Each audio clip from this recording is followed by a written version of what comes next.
आप सभी का स्वागत है मेरे वीटी स्टडी ई नर्सिंग चैनल में। आज का हमारा टॉपिक रहेगा एवीजी एनालिसिस पार्ट 3।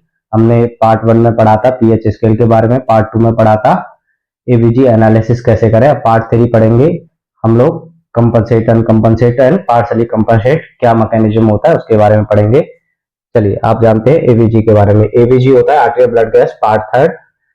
किसी भी पेशेंट का एवीजी एनालिसिस में कैसे पता करें कि पेशेंट कंपनसेट है, पार्शली कंपनसेट है या फिर अनकंपनसेट है। तो सबसे पहले आपको ये वाला मैकेनिज्म याद रखना पड़ेगा जो कि स्पेशल मैकेनिज्म होता है, जिससे हम आइडिया लगा सकते हैं किसी भी पेशेंट का क्या क्या हो रहा है, कंपनसेट है, अनकंपनसेट है या पार्शली कंपनसेट है। किसी भी पेशेंट का अगर पीएच इंक्रीज होगा तो पीसीओ2 डिक्रीज होगा, अगर किसी पेशेंट का पीएच डिक्रीज होगा तो पीसीओ2 इंक्रीज होगा, जो कि एक दूसरे के पीएच और पीसीओ2 एक दूसरे के दुश्मन होते हैं।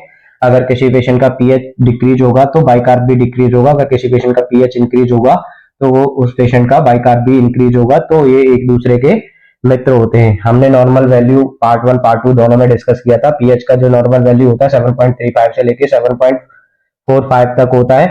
जो बाइकार्ब का जो नॉर्मल होता है 22 टू 27 मिलीकोलम पर लीटर होता है। पार्शियल कार्बन डाइऑक्साइड का जो नॉर्मल वैल्यू होता है 35 से लेके 45 तक होता है। ये आपने पार्ट 1 पार्ट 2 में जाना था। अगर किसी पेशेंट का, मान लीजिए किसी को जानना होगा, अगर किसी पेशेंट का पीएच नॉर्मल है, पीसीओ2 एब नॉर्मल है या फिर एससीओ3 एब नॉर्मल है, तो वो कंपनसेटरी मैकेनिज्म में आता है।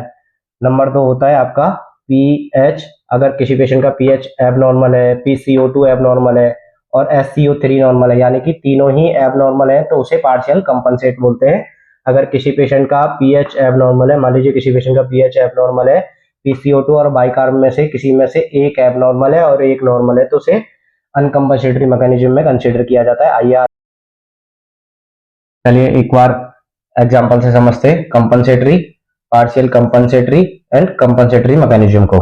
नंबर 1 होता है compensatory mechanism. Example of compensatory mechanism, किसी पेशेंट का अगर पीएच लेवल 7.45 है जो कि नॉर्मल रेंज में है, किसी पेशेंट का पीसीओ2 लेवल 30 है जो कि एबनॉर्मल रेंज में है, अगर किसी पेशेंट का एससीओ3 लेवल जो है 20 है जो कि एबनॉर्मल रेंज में है, ना आप देखें रिएक्शन नंबर 1 को तो उसमें फिट बैठ रहा है।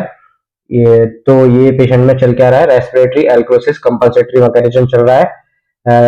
नंबर 2 है अनकंपनसेटरी मैकेनिज्म। अगर किसी पेशेंट का पीएच लेवल 7.12 है जो कि एबनॉर्मल रेंज में आता है, किसी पेशेंट का अगर पीसीओ2 90 है जो कि एबनॉर्मल रेंज में आता है, अगर किसी के पेशेंट का एससीओ3 लेवल जो है 22 है जो कि नॉर्मल रेंज में आता है। रिएक्शन नंबर 3 को आप देखें, किसी पेशेंट का अगर पीएच लेवल जो है एबनॉर्मल हो, अगर पीसीओ2 या बाइकार्ब में से कोई भी एक एबनॉर्मल हो, एक नॉर्मल हो, तो कंपनसेटरी मैकेनिज्म को फॉलो करता है। तो reaction number 2, example number 2 reaction number 3 को फॉलो करता है। अगर किसी पेशेंट का पीएच लेवल 7.56 जो कि एबनॉर्मल रेंज में आता है, पीसीओ2 अगर किसी पेशेंट का 29 है जो कि एबनॉर्मल रेंज में आता है, अगर किसी पेशेंट का बाइकार्ब लेवल 20 है जो कि आप नॉर्मल वैल्यू से अगर कंपेयर करेंगे तो सारी जो वैल्यूज है वो आपकी एबनॉर्मल वैल्यू में आ रही है। तो इसलिए इस पेशेंट में क्या हो रहा है, रेस्पिरेटरी एल्कोसिस पार्शियल कंपनसेट।